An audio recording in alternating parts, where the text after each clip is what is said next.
नमस्कार, आप देख रहे हैं एनएमएफ न्यूज और मैं हूं आपके साथ शाफनी पटनायक। मेरे साथ मेरे सहयोगी अभिषेक पुंडेर मौजूद हैं। अभिषेक, आपका भी बहुत बहुत स्वागत है। अभिषेक, आज बहुत बड़ा दिन है क्योंकि पहलगाम हमले के बाद आज ये खबर सामने आई कि सेना के बलों ने 3 आतंकियों को मार गिराया है।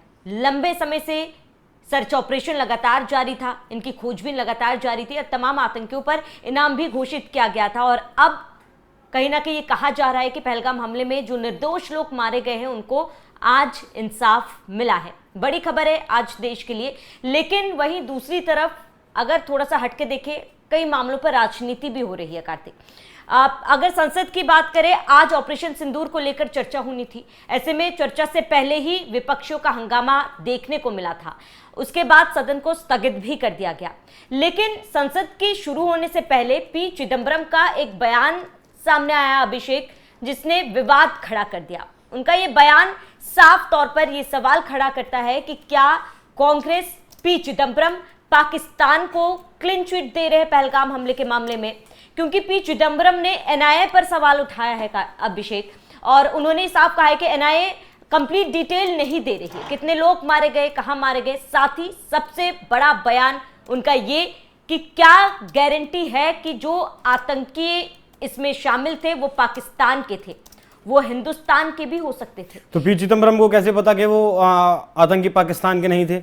पी चिदम्बरम को क्या नहीं पता? पी चिदम्बरम क्या सरकार में नहीं रहे हैं? यूपीए की सरकार में वो मंत्री नहीं रहे, वित्त मंत्री नहीं रहे? क्या सरकार में रहने के बावजूद भी पी चिदम्बरम को ये नहीं पता चला है कि पाकिस्तान आतंकवाद की फैक्ट्री है? किस तरीके से क्या पी चिदम्बरम भूल गए जब 2 जवानों के सर काटकर यूपीए 2 की सरकार में पाकिस्तान के सैनिक लेकर गए थे, बड़ी जद्दोजहद के बाद वो सर वापस उन जवानों के मंगवाए गए थे? क्या पी चिदम्बरम भूल गए हैं कि 26 अप्रैल को जब पहलगाम का हमला हुआ, उसके तुरंत बाद टीआरएफ नाम के एक पाकिस्तानी आतंकी संगठन ने इसकी जिम्मेदारी ली थी, जिस संगठन के बारे में कहा जाता है कि आईएसआई का चीफ जब आसिम मुनीर हुआ करता था, उसने अपनी छत्र छाया के नीचे इस संगठन को बनाया था?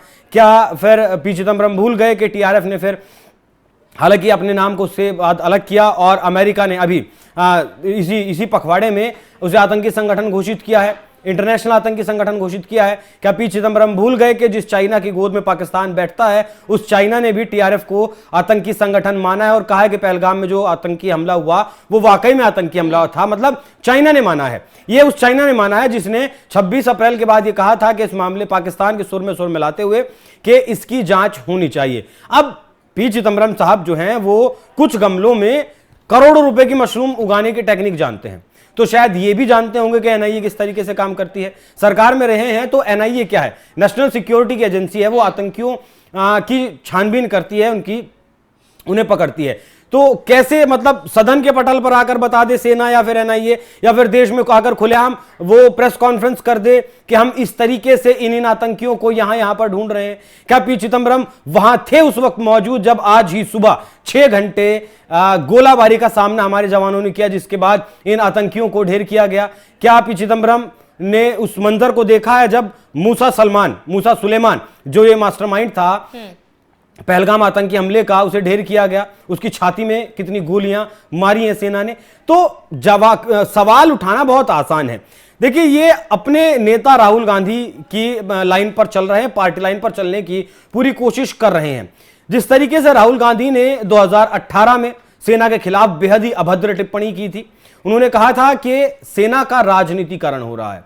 2022 में जब वो जुड़े हुए भारत को जोड़ने के लिए यात्रा कर रहे थे, तब उन्होंने पता है आपको क्या कहा था कि डोकलाम में जो विवाद हुआ था भारतीय सेना और चीन की सेना के बीच में, उसमें चीनी जवानों ने भारतीय सैनिकों को पीटा था। ये राहुल गांधी का बयान है, जिसमें अभी लगभग शायद पिछले हफ्ते ही उनकी कोर्ट में पेशी भी हुई थी। हालांकि उसके बाद उन्हें साथ के साथ 5 मिनट के भीतर जमानत भी दे दी गई।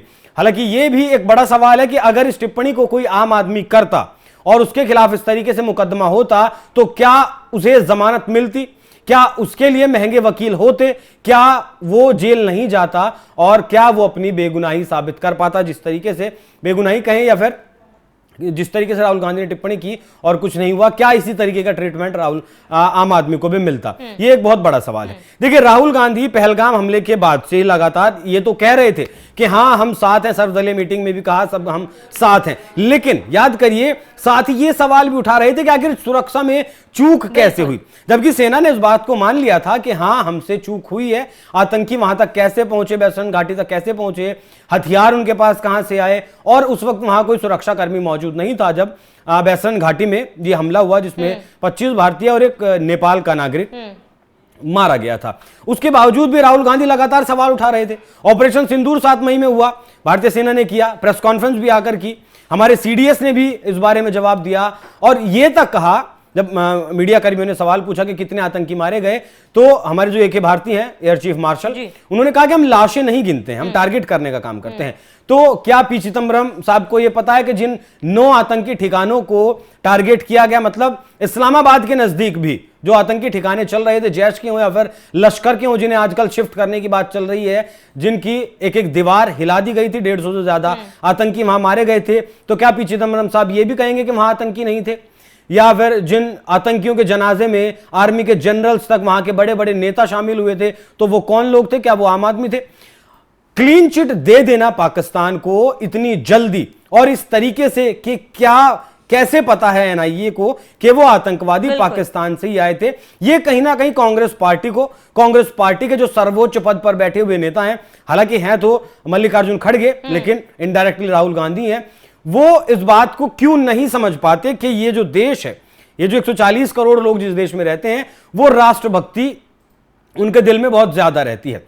और ये बात चाणक्य ने भी हमेशा कही है कि जब भी 2 गुटों के बीच लड़ाई होती है, उसमें अपना नुकसान हम कम इसलिए बताते हैं, इसलिए दिखाते हैं, जिससे कि देश की सेना का, देश की जनता का, देश की आवाम का जो मनोबल है वो बना रहे। रही बात राफेल की, राहुल गांधी लगातार सवाल उठाते रहे कि राफेल कितने हमारे गिरे, तो इस बात का भी जवाब दिया गया, फ्रांस की जो कंपनी बनाती है उसकी तरफ से जवाब दिया गया कि एक राफेल जरूर दुर्घटनाग्रस्त हुआ है। ऑपरेशन सिंदूर से पहले वो ज्यादा हाइट पर जाने की वजह से कुछ टेक्निकल ग्लिच उसमें आया था, इसकी वजह से वो हुआ है। अब राहुल गांधी को इस देश की सेना पर यकीन नहीं है, क्योंकि वो पिछले दिनों टिप्पणी कर चुके हैं। आप यहाँ पर आपको रोकना चाहूंगी, क्योंकि आप अगर हम थोड़ा सा पीछे जाए, जब ऑपरेशन सिंदूर हुआ था, पहलगाम हमला हुआ था, उसके बाद सभी विपक्षी इकट्ठे होकर आके आए थे कि हम सरकार के हर फैसले पर, हर कदम पर साथ है, और तब बड़े ही जोर शोर से साथ भी दिया गया था कहीं ना कहीं। जैसे कि आपने जिक्र किया, राहुल गांधी ने हालांकि समय समय पर सवाल उठाए हैं,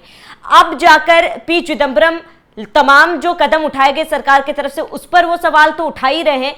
खास तौर पर अभिषेक, यहाँ पर सीज फायर पर भी उन्होंने सवाल उठाया। उन्होंने कहा कि डोनाल्ड ट्रंप ने सीज फायर करवाया है। हालांकि हर बार भारत सरकार की तरफ से, भारतीय सेना की तरफ से बयान सामने आया कि ये 2 देशों के बीच की बात थी, पाकिस्तान सामने आकर गिड़गिड़ाया, उसके बाद सीज फायर हुआ था, लेकिन उसके बावजूद भी कांग्रेस इसे मानने को ही नहीं तैयार। देखिए, एक धड़ा है, एक वर्ग है जिसे खुश करने के लिए कांग्रेस पार्टी इस तरीके की बयानबाजी कर रही है।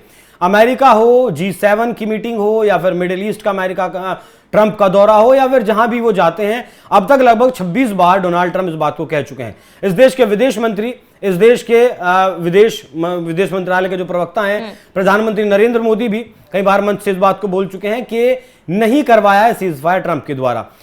और तो और जो प्रधानमंत्री नरेंद्र मोदी और ट्रंप के बीच फोन पर जो बातचीत हुई थी, उसकी भी जब डिटेलिंग सामने आई, तो उसमें भी प्रधानमंत्री ने कहा था कि आपने हमारे बीच सीज फायर नहीं करवाया, तो आप इस बात को बार बार प्रचारित ना करें। अभी जो थाईलैंड और कंबोडिया के बीच में जो युद्ध जैसी स्थिति हुई, लड़ाई हुई, वो तो ट्रंप तो वहां भी कूद गए कि लड़ाई बंद कर दो, मैं सीज फायर करवाने के लिए तैयार हूं। जिस तरीके से भारत और पाकिस्तान ने सीज फायर करवाया, यहां तो उन्होंने भारत और पाकिस्तान को समानता का दर्जा भी दे दिया, एक समान देश भी मान लिया।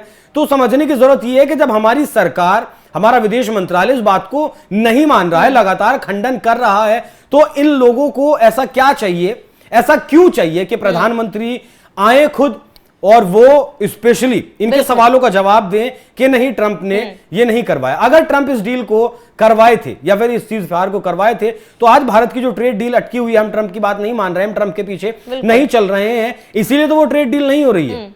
क्यों नहीं हो रही? हम अब किसी के पीछे नहीं चल रहे। देखिए, बहुत सारे बयान भारत सरकार की तरफ से इस विषय में आए हैं कि ट्रंप ने सीज फायर नहीं करवाया है, लेकिन ये लोग मानने के लिए तैयार नहीं है। तो खैर, इसमें इनकी गलती है, एक वर्ग को खुश करना चाहते हैं। मैं चाहूंगा यहां रक्षा मंत्री राजनाथ सिंह ने आज सदन में जिस तरीके से इसका जवाब दिया, वो अगर आप सुनेंगी तो थोड़ी सी तस्वीर और ज्यादा क्लियर होगी। सुनाइएगा जरा। 71 के युद्ध में, 71 के युद्ध में जब हमने पाकिस्तान को सबक सिखाया, उस समय की सरकार को मैं बधाई देना चाहता हूं।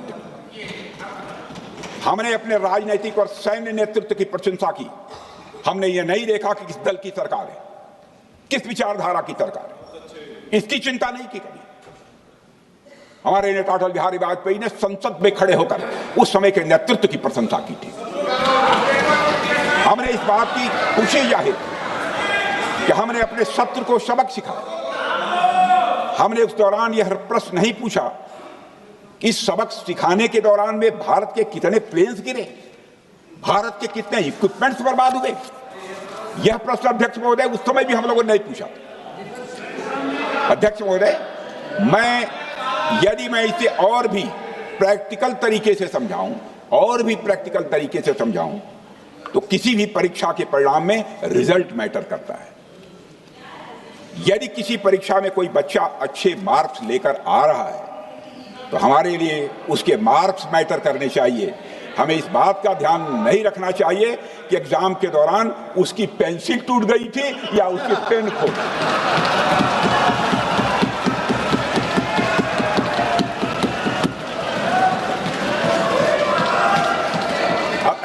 अध्यक्ष महोदय, अल्टीमेटली रिजल्ट मैटर करता है। तो रक्षा मंत्री ने जिस तरीके से कांग्रेस पार्टी के इन सवालों का मजाक उड़ाया, वो अपने आप में बताने के लिए काफी है। साथ ही मैं शामिल अगर आपको बताऊं तो 2014 से 2018 के बीच भारतीय सेना ने लगभग 1700 आतंकियों को मौत के घाट उतारा है। ये अपने आप में एक बहुत बड़ी बात है। 2019 में लगभग 150 से 200 आतंकी मारे गए। 2022 से 2024 तक भी लगभग 100 से 150 आतंकी मारे गए और 2025 में पहलगाम आतंकी हमले के बाद भारतीय सेना ने ऑपरेशन महादेव शुरू किया था, जिसमें अब तक लगभग दर्जन भर आतंकी मारे जा चुके हैं। इससे पहले भी 2 आतंकी ऐसे मारे गए थे जो पहलगाम आतंकी हमले में शामिल थे। तो एनआईए से क्या चाहते हैं पी चिदंबरम साहब, मैं नहीं जानता।